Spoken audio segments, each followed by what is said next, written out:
quando todos pensavam que Deus não estava agindo durante 400 ou 500 anos, né? Que não tinha profecia, não tinha nenhum livro da Bíblia sendo escrito, mas Deus estava agindo de uma forma sobrenatural no mundo, coisas que nunca tinham acontecido antes. Então Jesus, ele aparece na história.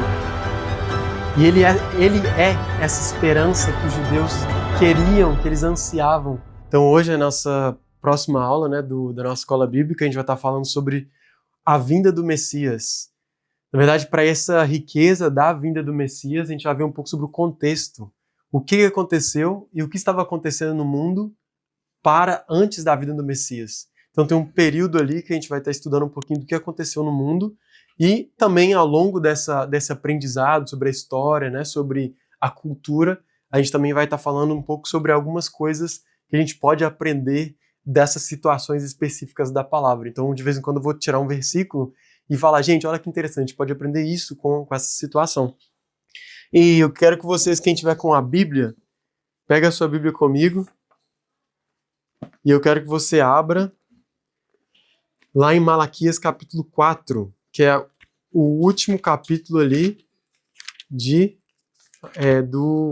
da Tanakh, né, do Antigo Testamento. Então, se você abre ali, ou se você abrir também no início de Mateus, ali eu quero que você abra comigo nessa folha. Tem uma folha, quem tá com... É só com Bíblia física que vai dar, viu, gente? Nós vamos abrir, olha só. Existe uma folha em branco, para quem tá com Bíblia física, existe uma folha em branco entre Malaquias e Mateus. E é interessante porque quando a gente termina o livro de Malaquias, né, é o último livro ali que foi escrito dos profetas, a gente já vai ver a data, mais ou menos 430 a.C., eles estão ali, tinham terminado de voltar do exílio babilônico. Eles estão debaixo de um domínio dos persas. E na hora que a gente vira a página, é uma página em branco, a gente vira ela e a gente está em Mateus. Pode. Isso. Não tem. O que acontece? Quando você vira essa página, a história está toda diferente.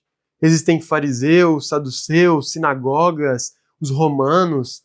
Então, o que aconteceu nesse meio de tempo, nesses 400 anos, mais ou menos, para a gente ter esse contexto, essa história, para a gente entender a época que Jesus viveu, para a gente entender a época dos discípulos, dos escritos, né, apostólicos, dos evangelhos. Para a gente entender isso, a gente tem que saber o que aconteceu nesse tempo. Imagina só comigo. Oi? Essa página branca é para separar, fica à vontade. Essa página branca... essa página branca, tá vendo? Na minha tá escrito Novo Testamento. Então essa página branca, ela é literalmente para separar, para falar assim, aqui começou o Novo Testamento. Só que aqui é como se não tivesse acontecido nada, mas aconteceu muita coisa, muita história, né, que moldou a forma como a gente enxerga o mundo hoje, como a gente enxerga e lê o Novo Testamento, lê a Brit Hadashah, né, que é os escritos apostólicos, os evangelhos. Então, 400 anos é muita coisa. Se eu for parar para pensar hoje, o que aconteceu, o que estava acontecendo no Brasil 400 anos atrás? O Brasil, né, ele nem era independente ainda. 400 anos atrás é o quê? Ano 1600, né, 1125. Então, 400 anos é muita história. Se a gente for pensar sobre tecnologia, qual que é a tecnologia que se desenvolveu nos últimos 200 anos? Quanto mais, 400 anos é muita coisa. Então, essa página em branco, entre Malaquias e Mateus, vai ser o que a gente vai aprender um pouquinho hoje. Pode ficar à vontade, se quiser sentar ali ou até naquela de trás também, fica à vontade aí. Não vai atrapalhar, não. Então a gente vai entender sobre esse contexto, o contexto que leva para a vinda do Messias. Esse período ele é chamado de 400 anos de silêncio por alguns. Só que silêncio dá a impressão de que Deus não estava fazendo nada nesse período. A gente vai ver que Deus fez muita coisa para preparar a vinda do Filho dele. O último livro, né, a ser escrito ali, o último dos profetas menores, foi Malaquias. Eles tinham acabado de voltar da Babilônia. A Babilônia tinha sido conquistada pelos persas, né, o Império Medo-Persa. E aí, por volta de 430 a 450, foi quando Malaquias terminou o ministério dele. Esse período também é chamado de intertestamentário. Testamento, né, ou seja, o Antigo Testamento e a Brit Hadashah, a Nova Aliança. Esse Novo Testamento seria entre os testamentos. É esse período, né, que a gente entende que ele começou com Malaquias ali, e esse período só foi terminar com o choro do bebê, ou com ali a declaração de João Batista. E aí começa, né, dá início a esse período, essa época do Novo Testamento. Então existe essa história que às vezes a gente não escuta, né, porque a Bíblia não fala sobre isso. Só que é tão importante para a gente interpretar bem o que Deus estava fazendo. Então, nesse período, na verdade, não houveram escritos proféticos na Bíblia. Só que fora da Bíblia, as coisas, os apócrifos, né? Os escritos, às vezes, de profetas que não foram identificados como inspirados por Deus, foram escritos alguns nesse período. E outras coisas aconteceram que a gente vai ver. Só que na Bíblia, Malaquias foi o último profeta, né? A última pessoa ali que foi inspirada por Deus para estar. Esse período termina com o choro do bebê em Lucas, Mateus. A primeira coisa de Mateus é ali o clamor, né, de João Batista. Então esse período é entre 400 e 500 anos, mas muita coisa aconteceu e a gente precisa entender para ler, ter a perspectiva, as lentes corretas do que estava acontecendo ali na história, né, de Jesus e os seus discípulos e todo aquele contexto. A gente vai ver essas transformações, como é que isso vai influenciar a nossa leitura, e vários conceitos, que esses conceitos, na verdade, eles surgiram ali naquela época. Muita coisa que é tratada sobre justiça, sobre a lei e a graça, que às vezes, sem aquele período ali, dos fariseus e tudo mais, a gente não conseguiria entender. Então, a gente vai ver uma linha do tempo só para a gente ter uma ideia geral. Esse aqui é um amplo, né, para quem gosta das coisas visuais. Primeira coisa que acontece, antes desse período do 400 anos de silêncio. O reino, primeiro, anos 700, acho que é 750, por volta do século 8 a.C. Não está escrito, é antes. O reino do norte, o reino de Israel, ele é desperto pela Assíria. A Assíria conquista e dispersa o reino das 10 tribos do norte. E as tribos do sul, que era Judá e Benjamim, né, que é o reino de Judá, eles são conquistados pela Babilônia. Então, que lá é a época que a Babilônia meio que dominou ali o mundo conhecido, ou boa parte do mundo. E aí depois, no ano 539 a.C., eles são conquistados pelos persas, né, por Ciro. Aí tem esse domínio persa por mais de 200 anos, e o ministério de Malaquias termina ali, naquela época. Então, a partir daqui, até o final, seria esse tempo de silêncio. Vários dos profetas menores, Ageu, Malaquias, eles viveram depois do período da Babilônia. Eles voltaram da Babilônia e aí eles profetizaram, né, que Deus ia restaurar, que Deus ia fazer várias coisas no futuro. Depois Malaquias é o último inspirado por Deus na palavra ali. E depois vem os gregos. O tempo dos gregos começa ali com Alexandre o Grande. Ele conquista muita coisa muito rápido, ele expande o império dele, ele derrota os persas, os gregos passam a dominar o mundo. Depois, existe a revolta que a gente conhece como os Macabeus, né? O livro dos Macabeus. Acontece porque eles profanam o templo, e aí os Macabeus se levantam e falam assim, impossível, né? A gente não pode aceitar isso. A gente vai aprender um pouquinho mais sobre isso. E depois chega Roma. Roma chega e conquista aquele território ali dos gregos. Roma, na época, não foi conquistada pela Grécia, e aí eles vão... A Grécia se dividiu em alguns impérios, né, dinastias diferentes, e aí eles perdem a força, depois que Alexandre o Grande morre, e aí chega Roma, na história. A gente vai ver também sobre Herodes, ele começou a reinar em Jerusalém oficialmente em 37 a.C., né, o Herodes que a gente lê na Bíblia. Então, passo a passo, o que aconteceu, né? Por que é importante a gente estudar isso? Mais uma vez. É muito importante a gente estudar isso porque várias coisas, vários fatores que a gente vê que começou nessa época. Por exemplo, a língua que eles falavam, as seitas judaicas, a gente vai ver um pouquinho sobre elas, os conceitos, o que eles acreditavam sobre o Messias na época que Jesus veio, os Macabeus, né, aquela revolta que aconteceu. Os livros apócrifos são aqueles que alguns deles estão na Bíblia católica, né?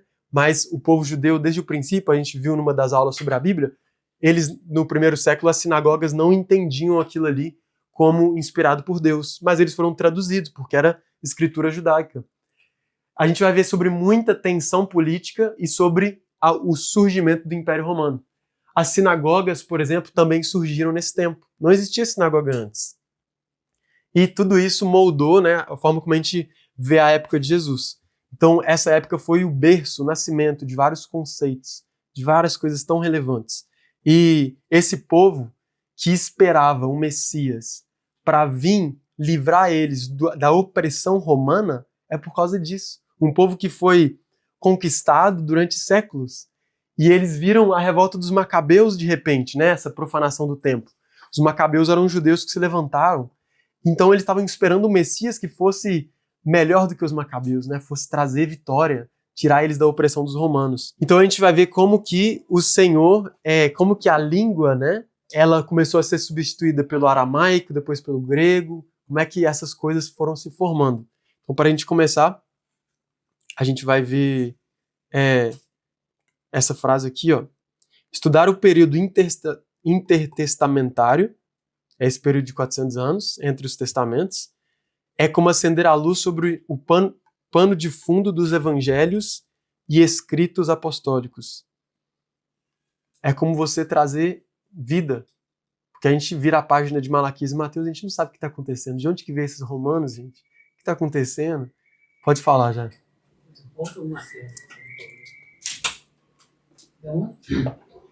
onde surgiu esse conceito do Messias? Esse conceito do Messias surge nas Escrituras, né, principalmente. A gente teve uma aula sobre as profecias do Messias. Mas o que acontece? A gente vai ver, depois eu vou falar um pouco mais sobre isso, que as seitas diferentes do judaísmo, elas poderiam ter conceitos diferentes. Eu falei um pouco sobre isso na aula sobre as profecias, mas justamente pelo fato de que o Messias é ungido. Ele é um ungido rei, um sacerdote, um profeta, todos eles são ungidos. Então, o ungido seria aquele que exerceria esses papéis de rei, sacerdote, profeta, mas eles começaram a ter uma mente muito mais voltada para o rei, aquele que ia livrar eles da opressão, por causa do que eles estavam sofrendo, né? Eles precisavam de alguém como Davi. Mas a gente vai ver um pouquinho por que molda, né? Muda essa perspectiva, que era bíblica, mas não era tudo que a Bíblia estava dizendo sobre o Messias. Envolvia também o que eles estavam vivendo. Então a gente começa lá atrás, eu falei para vocês, 722 a.C. O reino do norte é conquistado pela Assíria, as 10 tribos do norte são dispersas, né? E a gente fala até hoje sobre isso, sobre as tribos que foram dispersas, e por isso que começou a se falar judeu, porque a maioria era a tribo de Judá do sul, que permaneceu. E era a tribo de Judá e Benjamim, e o reino do norte, é interessante porque as 10 tribos do norte eram as tribos incluindo os 2 filhos de José, né? Manassés e Efraim. Até muitas vezes na Bíblia a gente vê que quando vai falar sobre as tribos do norte, ele fala Efraim, em vez de falar Israel, porque ele está falando sobre, às vezes, Israel todo, mas muitas vezes, a maioria, ele está falando sobre as tribos do norte. Ele fala Efraim e Judá, que são os reinos do norte e do sul. Depois que Salomão morre, o filho de Salomão não consegue, por causa do pecado e da idolatria, ele não consegue ter domínio, controle, reinar sobre todo Israel. Aí vem outro reino, outra pessoa que era judeu, né, e tudo mais, de outra tribo do norte, e Deus ele já tinha profetizado que as 10 tribos seriam que ele iria tomar conta, e iria ser dividido o reino. E aí é isso que acontece. Então, a tribo de Levi, que era a 13ª tribo, né, era a tribo especial, que era para Deus, ela não tinha herança, ela tinha cidades espalhadas por todo o território. Mas o que acontece? Depois que tem a divisão, o pessoal do norte, eles querem construir um templo, porque, poxa, nós somos judeus também, nós somos israelitas também, o Deus de Israel é nosso Deus. E aí o que eles fazem? Em vez de fazer as pazes e ir para o templo que era de Deus, que era em Jerusalém, eles constroem um novo templo para eles em Samaria, e fazem uma confusão, e aí muitos dos levitas descem, eles mudam do norte e vão para o sul. Alguns continuam lá, só que muitos descem porque eles falam, não, a gente vai servir Deus de verdade, do jeito que Deus direcionou. Então a tribo de Levi ela ficou misturada nesse período aí. Tanto é que é interessante, Paulo fala, né, que eu sou judeu dos judeus, circuncidado no 8º dia da tribo de Benjamim. Então Paulo judeu, todos eram judeus, porque é assim que foi conhecido depois o povo de Israel, mas Paulo não era da tribo de Judá, ele era da tribo de Benjamim. Então depois a história continua com o Reino do Sul, e ele é conquistado também, depois de muito pecado e profetas que chamam a atenção ali do povo para eles voltarem para o Senhor, mas eles continuam no pecado e levam a consequência, né? Nabucodonosor, da Babilônia, ele vai e destrói Jerusalém, ele destrói o templo, e ele começa a levar os judeus para o exílio, ou seja, ele leva os judeus para a Babilônia. Só que isso não acontece de uma vez só. Na verdade, ele vai, e tem até uma passagem que fala que ele, vou ler para vocês, e transportou a toda Jerusalém, como também a todos os príncipes e a todos os homens valorosos, 10.000 presos, e a todos os artífices e ferreiros, ninguém ficou senão o povo pobre da terra. Quando aconteceu isso aqui, Daniel já tinha sido levado para a Babilônia. Então a primeira vez que o rei Nabucodonosor vem, ele não destrói a cidade, mas ele leva muito dos nobres, ele coloca um novo rei sobre aquele lugar, para eles continuarem vivendo, né, e sendo subjugados pela Babilônia. A Babilônia, né, eles eram servos, eles pagavam tributos e tudo mais. E existem um período aí de 20 anos, 23, 24 anos, onde esses exílios eles acontecem. Na história são conhecidos 3 principais exílios, às vezes que o rei da Babilônia veio e levou o povo de Israel, principalmente os nobres, mas no final houve uma revolta que é narrada em 2 Reis 24 e 25, que aí realmente ele destruiu o templo. Fala que ele colocou fogo ali no templo. E uma coisa muito interessante que a gente precisa entender nesse período aqui, o que aconteceu, é que quando isso aqui aconteceu, o templo foi destruído, a cidade foi colocado fogo e a cidade foi destruída, né, ela foi arrasada, é que muitos dos profetas depois disso, eles, até mesmo antes disso acontecer, porque o exílio ele demorou alguns anos, né, que ele veio mais de uma vez, o povo que estava naquela terra, eles fugiram, e eles fugiram para o Egito e para outros lugares. E aí é interessante que Jeremias, está relatado ali em Jeremias 22, 42 a 44, Jeremias ele profetizou antes da destruição, e depois que foi destruído, ele fala assim para o povo, era Deus falando para o povo, não fujam para o Egito. E a gente vê a palavra de Deus falando, não confiem no Egito. Por que vocês vão confiar mais no Egito do que no seu Deus? E Jeremias profetiza isso para eles, e aí depois o povo não escuta o que Jeremias fala, inclusive eles levam Jeremias, pegam ele e levam ele para o Egito junto com eles. Então Jeremias foi um dos profetas que profetizou lá do Egito. E teve outros profetas, né, como Ezequiel, por exemplo, que profetizou da Babilônia. Ele foi levado cativo, né, e profetizou de lá. Então a gente vê o povo de Israel, na verdade, no exílio babilônico, ele não estava só na Babilônia. Ele estava também no Egito e em outros lugares que eles fugiram. Eles acabaram se espalhando, né? Isso é exílio. 2 Reis 2:25 fala, Judá foi levado preso para fora de sua terra. Isso aqui é o que a gente leu, né? Porém, quanto ao povo que ficara na terra de Judá, que Nabucodonosor, rei da Babilônia, deixou ficar, pôs sobre ele por governador a Gedalias. Era um rei ali que ele colocou sobre eles. E Gedalias reuniu o povo e ele falou assim para eles, não tenham medo em ser servo dos caldeus, que eram os babilônicos. Ficar na terra, servir ao rei da Babilônia e bem vos irá. Isso aqui era a vontade de Deus para eles também. Todo o povo, tanto os pequenos como os grandes e os capitões dos exércitos, levantaram-se e vieram até o Egito porque temiam os caldeus. Os caldeus é o povo da Babilônia. Então a gente vê aqui que o quê?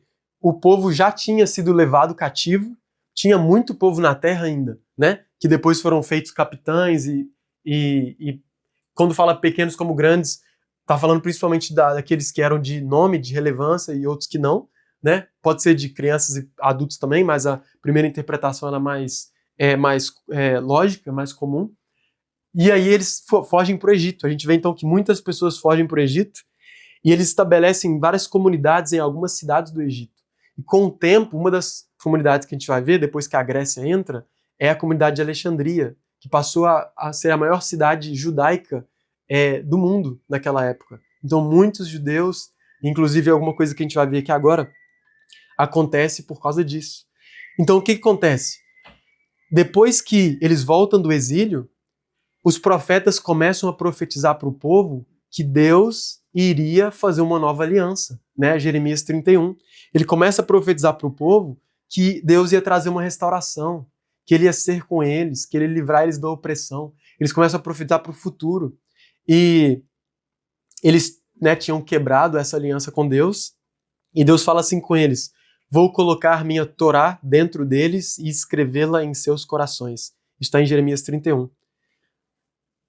E aí ele continua, em Jeremias 28 ele fala: assim como eu velei sobre eles, eu tomei cuidado para tirar eles da terra e para trazer a espada sobre eles, basicamente, para destruir, para afligir, assim também eu velarei sobre eles, eu terei o cuidado, o zelo para edificar e plantar, diz o Senhor. E ele continua profetizando sobre isso, né? Se a gente vê várias passagens, ele continua em Jeremias falando, ele diz que vai fazer uma nova aliança com a casa de Israel e com a casa de Judá, mas nesse meio de tempo ele fala assim: eu não vou esquecer do meu povo. Se a lua deixar de ser lua, se o sol deixar de brilhar, aí sim eu vou me esquecer do meu povo. Basicamente ele está falando: eu nunca vou me esquecer do povo de Israel, o povo com quem eu fiz a minha aliança, e eu vou voltar a trazer eles para a terra. Em Ezequiel 36 ele também fala: eu vou limpar eles dos seus pecados, eu vou trazer eles para a terra de novo. E essa era a promessa, né? Isso é o que Deus estava falando com o povo.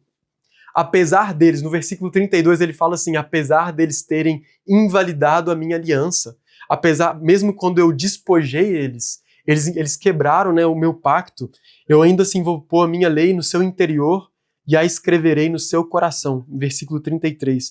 E no 37 diz, né, isso que eu falei, a partir do 37. Então Deus ele fala, né, que faria algo diferente, algo radical, interno, renovaria eles, purificaria o coração deles. Então, para a gente, na nossa continuação da história, a gente tem que manter na frente assim do nosso pensamento que essa era a visão do povo. Eles estavam sofrendo, tinham sido exilados, sim, por causa do pecado deles, mas os profetas estavam profetizando coisas boas. Então eles começaram a ter essa esperança. Os medo-persas chegam e conquistam ali a Babilônia. E em Daniel 5:28, Daniel fala assim: seu reino será dividido e entregue aos medos e aos persas. E a gente começa a ver aqui a soberania de Deus em tudo que está acontecendo ali. Existe uma passagem muito interessante que ela fala que o Senhor é aquele, né, Provérbios 21, ele direciona o coração do rei. Existem outras passagens que falam que o Senhor, não existe autoridade que não venha de Deus. Romanos capítulo 13. Toda a autoridade que foi estabelecida é estabelecida por Deus. Então a gente começa a ver como que o Senhor, aqui um exemplo claro, Isaías 45, ele levanta, ele chama Ciro de ungido dele. Ele não era de Israel, ele provavelmente não foi ungido mesmo, né, com óleo, só que Deus considera ele alguém que foi designado para uma função específica. Ele fala assim para Ciro, que era persa: eu tomo pela sua mão direita para abater as nações diante da sua face e descingir os lombos dos reis, para abrir diante dele as portas, e as portas não se fecharão. Eu irei adiante de ti e endireitarei os caminhos tortuosos. Quebrarei as portas de bronze e despedaçarei os ferrolhos de ferro.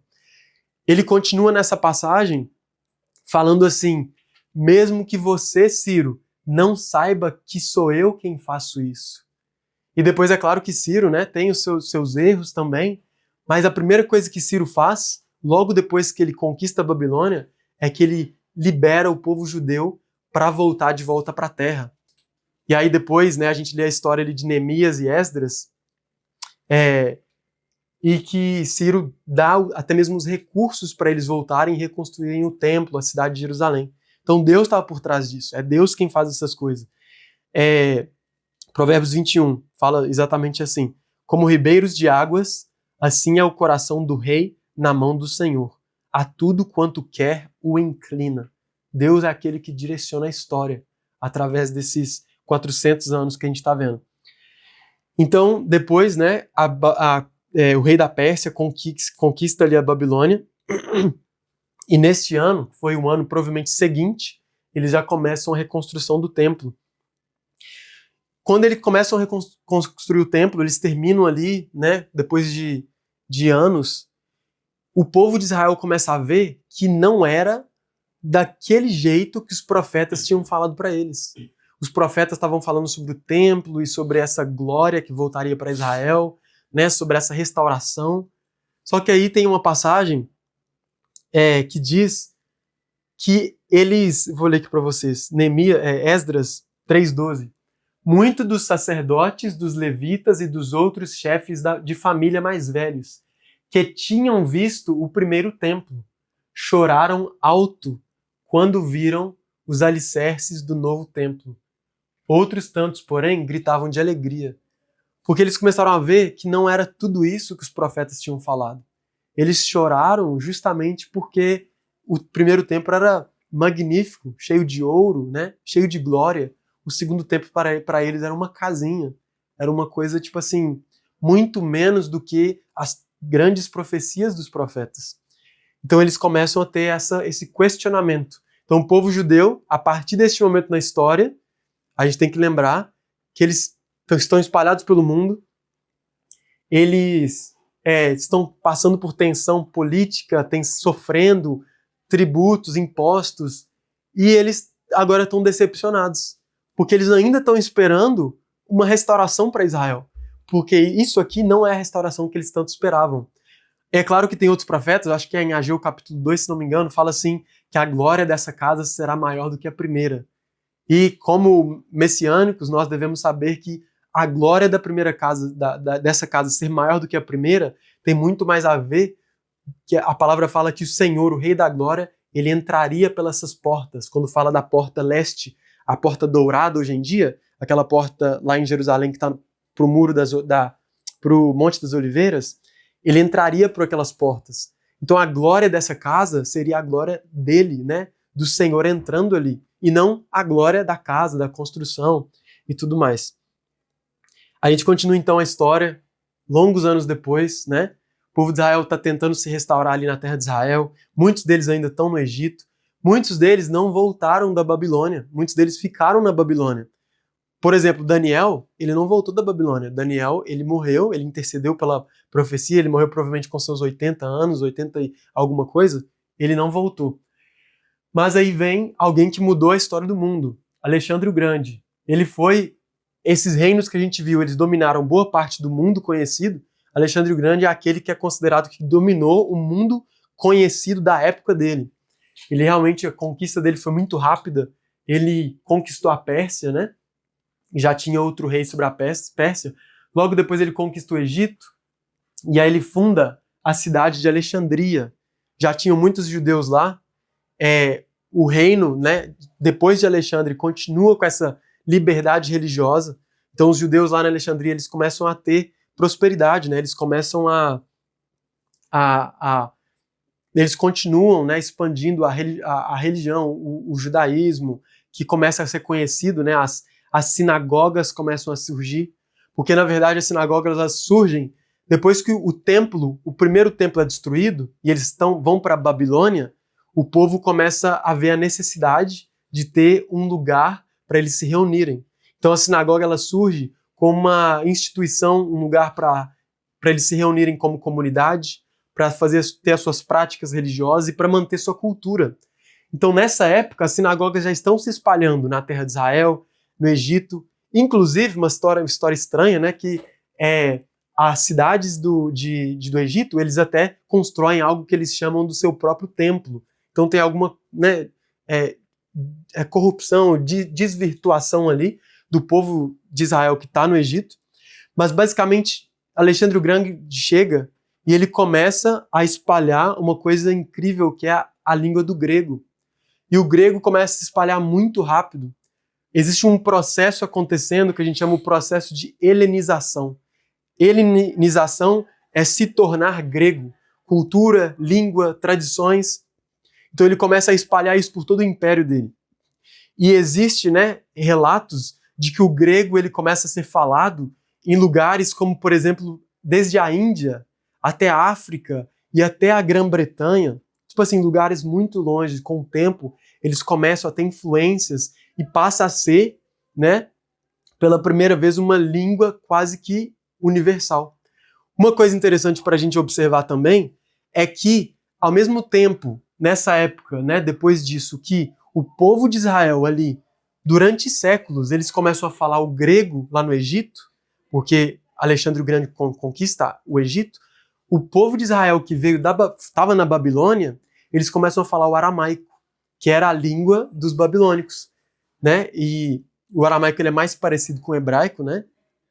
Do que outras línguas, mas eles começam a ter a língua cotidiana deles começa a deixar de ser o hebraico, passa a ser o aramaico.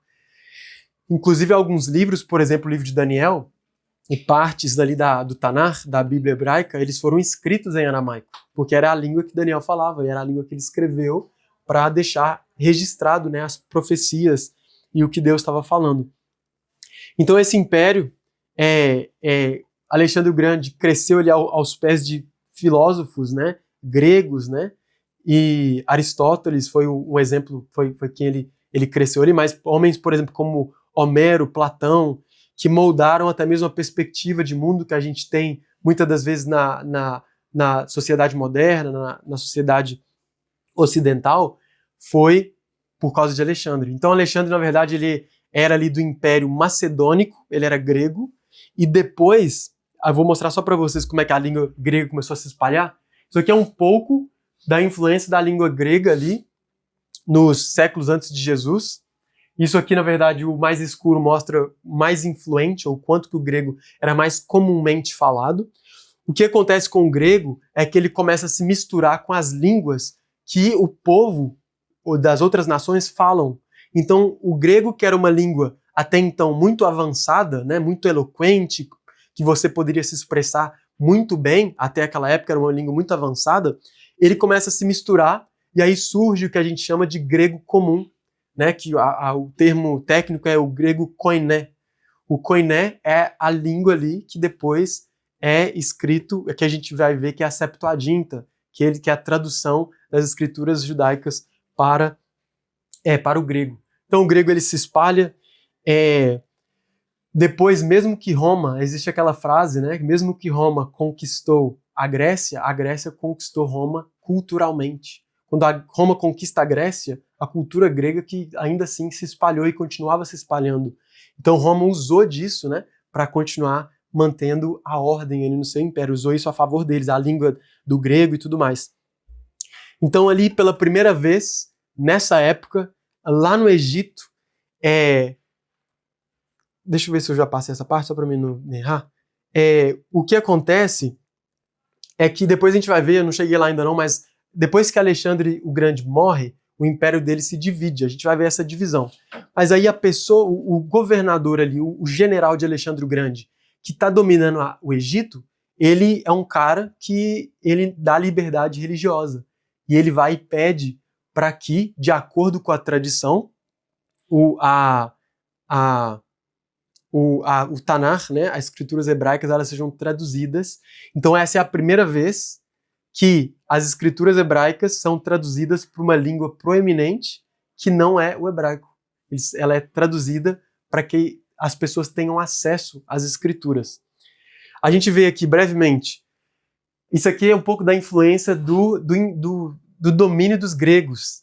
Moedas e até mesmo alfabeto que esses povos eles não tinham, começa a ser desenvolvido. Então eu não vou entrar em detalhes não, mas basicamente em todos esses lugares, alguma similaridade ou até mesmo a mesma moeda grega foi emitida, né? E além da moeda, muitos dos povos eles nem tinham alfabeto. Então até o alfabeto deles é desenvolvido com base, né, o parecido com o grego, e essa aqui foi a influência do grego que a gente pode ver das Índias a toda a Europa ali e no norte da África. Essa aqui é a divisão depois que Alexandre Grande morre, né, tem 4 generais que surgem. Então um general ele conquista ele domina esta área, e os 2 principais que a gente vai falar sobre eles é esta área aqui, que é dominada, a gente vai chamar do império, da dinastia dos Seleucidas, e esse aqui é dos Ptolomeus. Ptolomeu liberdade religiosa lá no Egito, e os seleucidas depois, eles não te davam liberdade religiosa. E logo depois que Alexandre o Grande morreu, começou a ter uma guerra, porque ele não tinha herdeiro, e os generais, eles começaram a lutar entre si, e aí esse cara aqui, ele começa a conquistar essa área, e ele vai e domina a área aqui embaixo, né, de Israel. Então depois que ele domina aquela área, o povo dali não tinha liberdade religiosa. E eles começam a ser oprimidos, né, desde aquela época, dos gregos. E aí essa helenização continua. O que acontece depois disso? Ele morre, né, o seu império é dividido em 4. Esse cara que é o Ptolomeu, que eu falei para vocês, é aquele que dominou o Egito. E aí a língua, igual eu falei, do aramaico, ela é falada por aqueles judeus da Babilônia. A língua do grego é falada por os judeus do Egito, e até mesmo os judeus que moram em Israel começam a falar o aramaico, né? A gente vai ver que isso aqui é o quê? 250 anos, 300 anos antes de Jesus vir. Então foram séculos que a língua comum, a língua de comércio era o grego. Então eles começaram a falar o grego também. De acordo com a tradição, ali a Septuaginta foi traduzida pela primeira vez ali para uma língua que era comum. E por que eles traduziram os livros que às vezes nem os judeus lá em Israel, as sinagogas que começaram a existir, acreditavam que era inspirado por Deus? Os livros apócrifos, porque eram escrituras judaicas.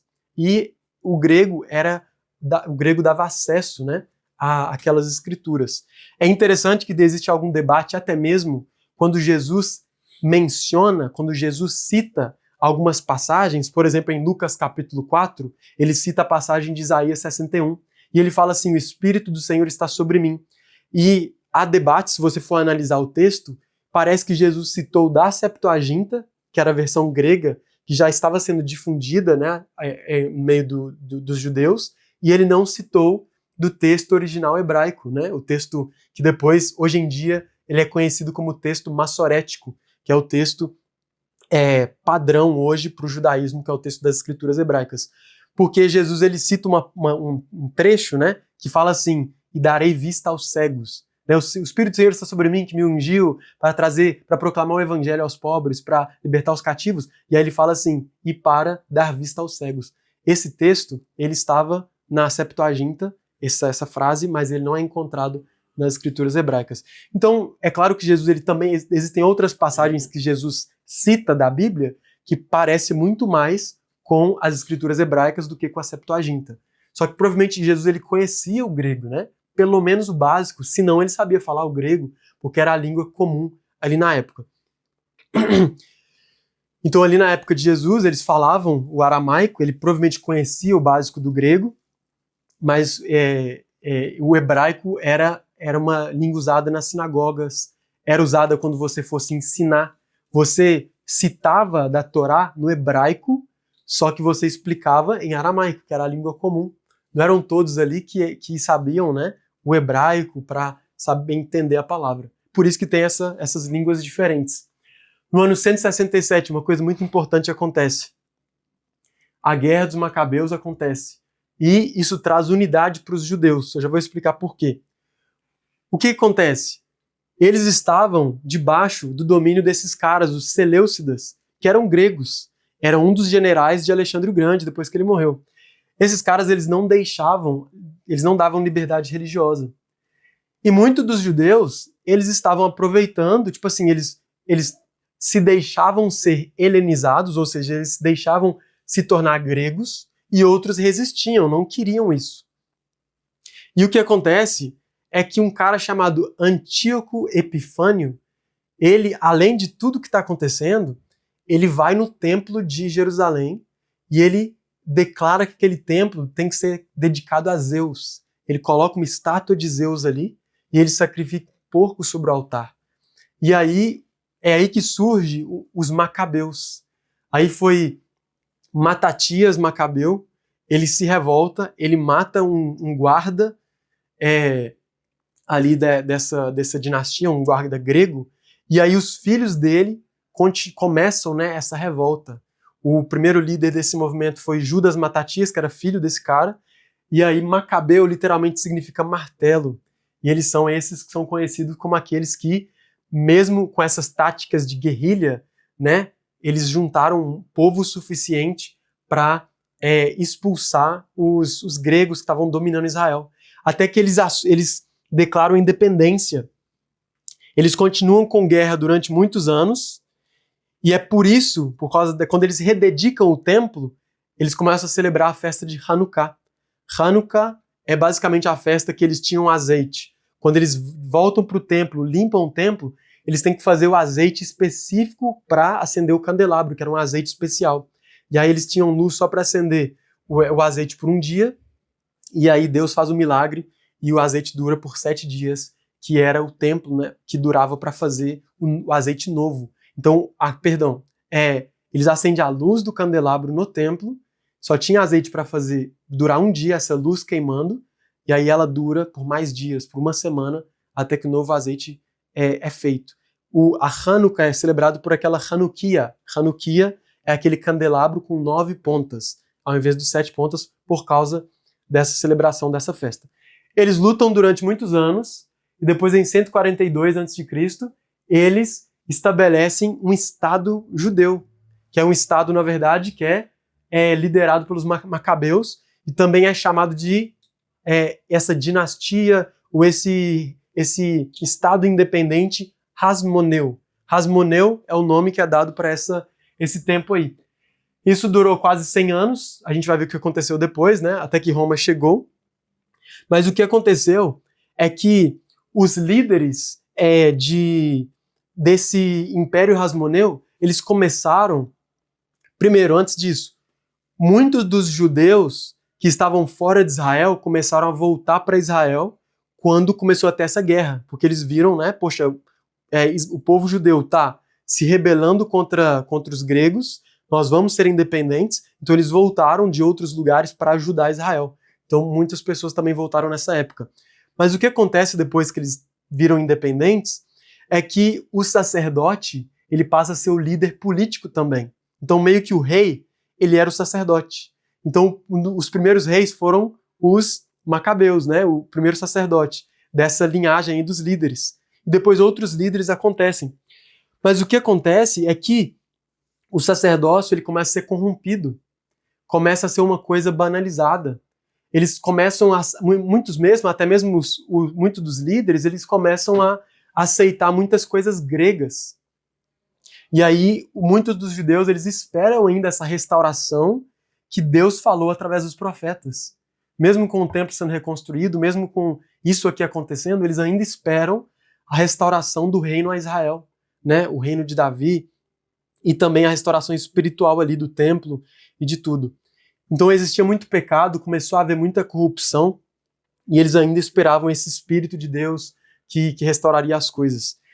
Nessa época, então, a gente começa a ver o desenvolvimento das seitas conhecidas, né? As mais conhecidas são essas 4 que eu vou falar aqui agora, e também as sinagogas, como eu já falei, elas surgiram nessa época como um centro ali de culto. Os fariseus, eles eram radicais, eles eram rigorosos, eles eram aqueles que estudavam a lei, que acreditavam que tinha que cumprir tudo ali ao pé da letra, e também que quando eles trouxessem a lei de Deus para Israel, aí sim a salvação viria. Deus ele iria agir quando todo Israel obedecesse à lei. Isso aqui, né, é o que nos lembra muito dos ultra-ortodoxos hoje. Eles acreditam nisso. Todo o povo judeu tem que colocar tefilim. Depois que todos colocarem tefilim no mundo, um dia específico o Messias vai voltar. Então eles acreditam nisso, que tem que trazer a lei para todos. Então a maioria dos escribas e doutores da lei, rabinos, eram fariseus, nem todos. Depois tem os essênios. Ao contrário dos fariseus que queriam trazer o judaísmo para todos, os essênios se esconderam, né? Não se esconderam, mas eles se separaram no deserto. Acredita-se que João Batista tinha muita conexão, ele era muito parecido, né, com o que os essênios eram e acreditavam. E, inclusive, né, uma coisa, os escritos de Qumran, os manuscritos ali depois do Mar Morto que foram encontrados, provaram muita coisa sobre como que a Bíblia é fiel e é verdadeira desde aquela época. Eles mostram também que os essênios tinham essa vontade, essa expectativa do Messias, que ele viria veria um Messias que era sacerdote e um Messias que era rei. Por quê? Porque nessa época, o sacerdote ele também era o rei. Então os essênios eles viram como é que estava tudo corrompido, e eles falaram assim, não, está errado, tem que existir um rei, tem que existir um sacerdote. E aí eles foram e fugiram da sociedade, porque o templo e tudo estava corrompido. Então é isso que eles fizeram. Eles já falavam sobre batismos, o batismo inclusive, né, tá na lei, tá nos escritos ali dos essênios, está na lei oral também, mas o batismo, se a gente for ver, ele não está explicado direitinho na Bíblia, na Torá, né? Porque ele é parte da tradição ali deles. Depois a gente vê os saduceus. Os saduceus, eles eram elite, eles eram a maioria do sinédrio. Os saduceus, então, eles eram aqueles caras que eles eram mais pro lado de serem gregos, né? Ou eles se importavam com a política, eles dominavam ali aquela questão do sinédrio, do templo, e eles também, ao contrário dos fariseus, os fariseus acreditavam na lei oral. Os saduceus, eles só acreditavam ali na Torá. Os zelotes, eles acreditavam numa revolução armada contra Roma, né? Que Deus traria salvação desse jeito. E uma coisa que a gente não pensa muitas das vezes, a gente escuta muito falar desses 4 seitas, só que na verdade a maioria era povo comum. Eles não pertenciam a nenhuma seita, eles eram judeus normais. Cada seita via uma forma diferente de servir a Deus e via uma forma diferente que Deus traria a restauração. Eram seitas organizadas. Só que o povo comum, eles estavam esperando em Deus, eles acreditavam nas Escrituras, esperava que Deus iria agir, né? Que Deus iria salvar eles dessa opressão do Império Romano na época. Então a gente vê que todos eles tinham uma esperança messiânica. Eles esperavam o Messias, esperavam um Salvador, mas às vezes de formas diferentes. Mas nenhum deles esperava de forma clara que o Messias ele ia morrer. Para eles não fazia sentido, eles precisavam de um Salvador. Quando o povo, depois dessa época, começou a pensar no Messias, eles começaram a pensar nos macabeus. Eles pensavam, os macabeus trouxeram independência, só que eles se corromperam. Então eles pensavam, o Messias vai vir e vai trazer um governo justo, né? E é claro que isso está na Bíblia, só que não é tudo que está na Bíblia, né? Que o Messias tinha que sofrer pelo seu povo também. Em João capítulo 2, está escrito assim, Jesus respondeu e disse-lhes, derribai este templo e em 3 dias o levantarei. Disseram, pois, os judeus, em 46 anos foi edificado este templo, e tu o levantarás em 3 dias? Mas ele falava do templo do seu corpo. Eles não tinham essa expectativa de que o Messias traria o templo do corpo dele, e que ele enviaria o Espírito dele para nos fazer pedras vivas, né? Um corpo edificado, nós como templo do Senhor. Eles definitivamente esperavam e queriam, alguém queria os libertar. Agora a gente vai entrar em Roma. O que aconteceu? Lá no reino asmoneu dos macabeus, começou a ter uma briga entre 2 irmãos, uma briga por poder. Esses 2 irmãos, eles pediram ajuda para Roma, porque Roma já estava começando a se expandir naquela época, já era forte. Roma aproveitou essa situação e eles entraram, né, na terra de Israel, né, e eles tomaram a terra de Israel. Eles aproveitaram essa disputa, né, e eles anexaram o território ali e passou a ser controlado por Roma. A gente fala que isso é um protetorado romano. Não era ainda uma província romana, o que iria virar depois, né, muitos anos depois. E aí o que acontece? Roma coloca ali uma pessoa para ser o líder. E aí essa pessoa, o nome dele é Antípatro, ele era edomita, ele não era judeu. Os edomitas, eles são descendentes de Esaú, né? Jacó e Esaú. Os de Edom, edomitas, são descendentes de Esaú. Então esse cara, Antípatro, começa a ganhar notoriedade e ele, na verdade, começa a ter um poder ali. E ele foi nomeado procurador da Judéia por Júlio César em 47 a.C. O interessante é que esse cara era pai de Herodes, que a gente lê depois na Bíblia, né? Que ele passou a ser ali um rei da Judéia. Então Roma entra, conquista Jerusalém, passa a ser domínio romano, mas outra pessoa que não era judeu, que na verdade começa a ter mais controle como procurador romano.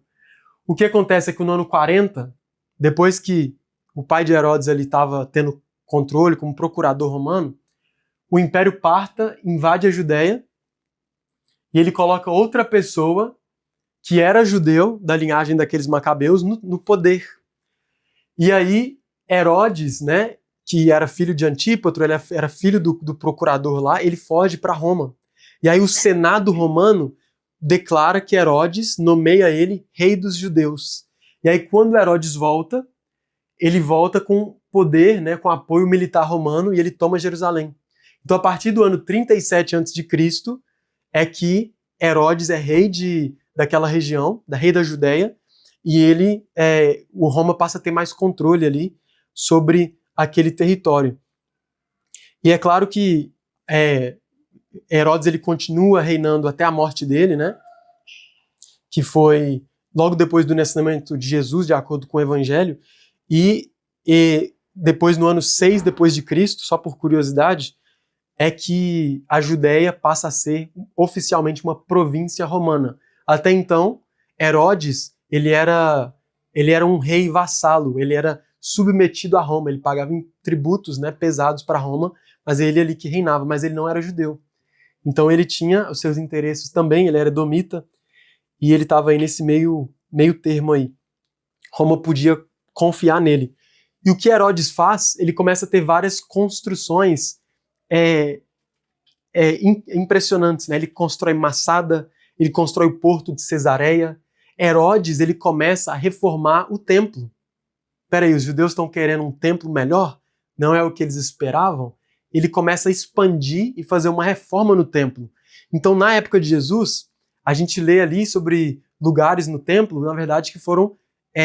ele fez o lugar em volta do templo, ele fez aquele átrio externo do templo, ele expandiu aquilo. Até mesmo os muros que a gente conhece hoje eram muros que estavam em volta do templo. Então ele expandiu e o templo começou a se tornar algo mais glorioso à vista dos judeus. E o que acontece também é que Judéia, né, Jerusalém, começou a ser um centro de cultura, porque Herodes começou a fazer essas transformações. Então começou a ser um centro mais importante. Essa é a passagem que a gente leu mais cedo, falando que as autoridades vêm de Deus, e a gente vê, é claro que eu acredito que nós podemos orar para Deus trazer justiça, mas mesmo em Herodes foi o mesmo homem que mandou matar, né? Ele tentou matar Jesus quando era pequeno, ele mandou todos os meninos de 2 anos para baixo dos judeus fossem mortos. Ele fez igual o faraó quando tentou matar Moisés, faraó quando mandou matar os filhos, meninos dos judeus. Moisés, que era aquele libertador que tentaram matar ele na sua infância, Jesus a mesma coisa. Herodes, que é sim um rei que Deus colocou como autoridade, ele também, Herodes tenta matar ele, porque falaram para Herodes que nasceu o rei dos judeus, quando os reis magos vêm do leste. Então Herodes tenta matar Jesus, o rei dos judeus, e manda matar os meninos menos de 2 anos. A gente pode orar, sim, eu acredito, de acordo com o Salmo 94, a partir do versículo 20, existe um clamor ali do salmista para que haja justiça naquele que está no governo. Senhor, o Senhor não vê que eles fazem impiedade? Existe um clamor para que Deus tire aqueles ímpios do governo e coloque governantes justos. O próprio Elias, em 2 Reis, ele profetiza para Acabe que Deus tiraria ele do governo por causa da impiedade dele. Só que a gente tem que saber a soberania de Deus ao longo da história. Deus é o Deus soberano que colocou Ciro no lugar dele. Deus é o Deus que autorizou a Grécia a tomar conta. A Grécia trouxe a língua comum para todo o império, para todos os lugares. Deus é aquele que autorizou aí que Herodes fosse rei nessa transição que estava acontecendo. E a gente sabe também que Deus é aquele que traz justiça.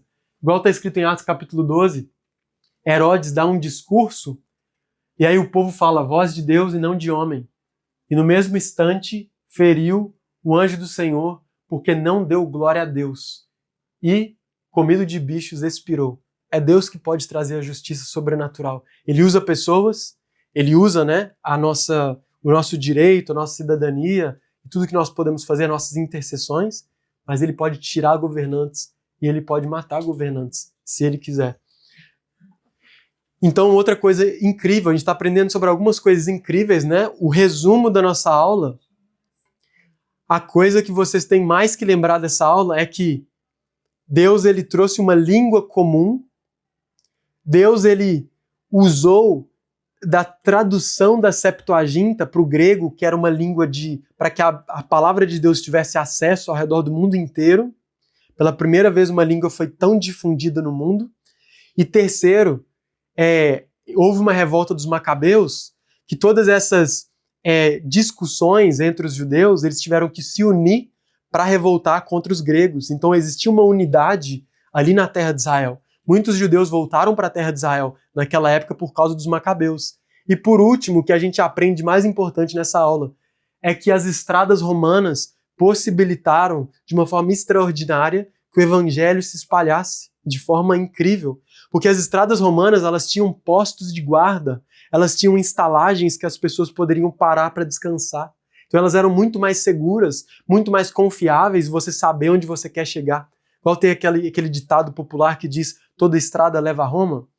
É por causa disso. Porque Roma, eles começaram a pavimentar as estradas tão rápido que, aqui estão os números, né? Eles tinham basicamente 400 mil quilômetros de estradas ali. E esses números são do primeiro século. Então isso possibilitou que os apóstolos, né, os discípulos de Jesus, eles em 70 anos conseguissem levar o evangelho para todo mundo conhecido.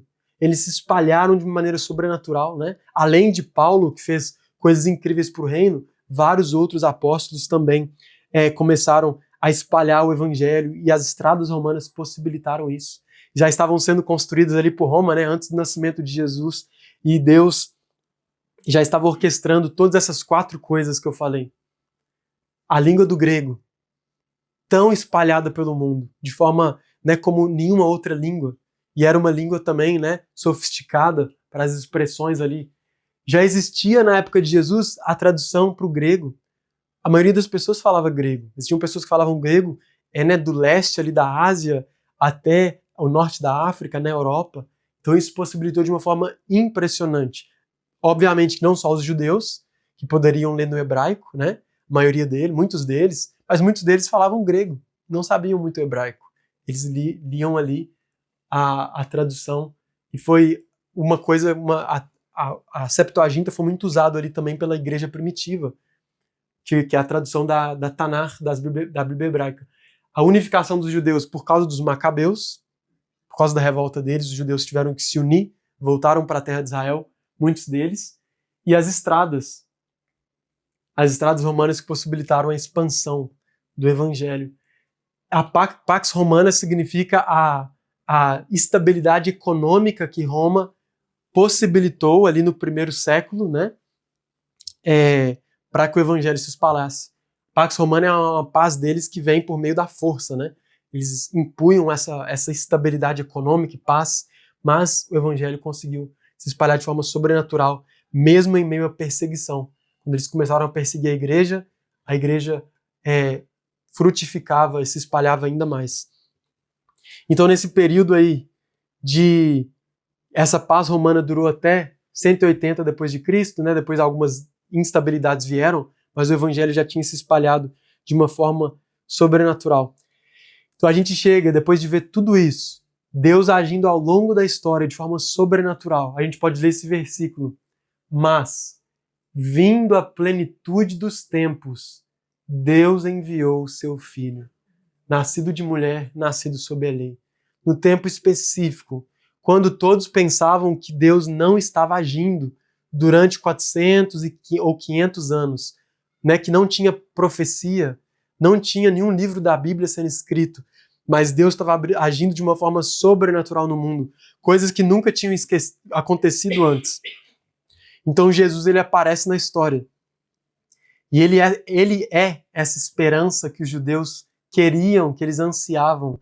Ele cura, né, os enfermos, ele expulsa os demônios e ele proclama para eles: é chegado o reino de Deus. E ele fala: o reino de Deus está entre vós. Então Jesus, ele traz, né, essa expectativa do templo glorioso. Ele é, né, como a gente leu naquele versículo, trarei de volta o templo em 3 dias, e aí João interpreta, e ele estava falando do seu próprio corpo. Ele é o templo, por quê? Porque ele é o nosso sacerdote. E se ele é o sacerdote nas regiões celestiais, ele é o templo. E nós somos pedras vivas. Nós completamos, nós somos morada do Espírito. Mas ele é aquele, né, que depois que ele foi também morto como criminoso pelo Império Romano, os discípulos dele começaram a pregar que ele era esse Messias. Os discípulos dele começaram a falar que tinham visto ele ressurgir dos mortos. E mesmo em meio à dificuldade e perseguição, esses discípulos é o que deram as vidas deles para que esse evangelho se espalhasse a todo o império. Então a gente vê que esse preparo de Deus ao longo, não só desde Gênesis, né? Desde todas as escrituras, mas também nesses 400, 500 anos antes da vinda do Messias, quando ele veio, né? Isso foi o clímax, foi o ápice do evangelho e do que Deus estava fazendo. Vou fazer uma oração para a gente concluir. Senhor, eu te agradeço, Deus, porque o Senhor é bom, a sua misericórdia dura para sempre, o Senhor preparou o mundo para a vida do seu Filho e o Senhor continua preparando, Deus, para a volta do seu Filho.